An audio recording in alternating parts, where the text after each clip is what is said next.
অবাঞ্ছিত লোম দূর করার জন্য কোন পদ্ধতিটা অবলম্বন করলে স্কিনটাকে ভালো রাখা যায় এবং সেই সাথে সেই লোমগুলোকে আসলে দূর করা সম্ভব? আমি যতগুলো পদ্ধতির কথা বলেছি যে এগুলো আমাদের দেশে ফ্রিকোয়েন্টলি ইউজ হয়, এদের মধ্যে হচ্ছে হেয়ার শেভিং এর জন্য যে রেজার ইউজ করে অনেক সময় এটা রং ডিরেকশনে তারা ব্যবহার করে।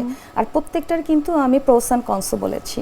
তো সেক্ষেত্রে আমরা একটা লং লাস্টিং লো মেনটেনেন্স যদি সলিউশন চাই সেটি হচ্ছে হেয়ার রিডাকশন লেজার। ম্যাম, লেজারটা করলে ত্বকটা কতটুকু ভালো থাকতে পারে এবং কত দিনের জন্য আসলে সেই অবাঞ্ছিত লোম থেকে দূরে থাকা সম্ভব? হেয়ার রিডাকশন লেজার কি করছে, এটা একটা কনসেন্ট্রেশন বিম অফ লাইট যেটা এনার্জিটাকে হিটে কনভার্ট করে এবং এটি টার্গেট করে আমাদের হেয়ারের যদি স্ট্রাকচারটাকে বলি শ্যাফট থাকে এবং আমাদের ফলিকল থাকে।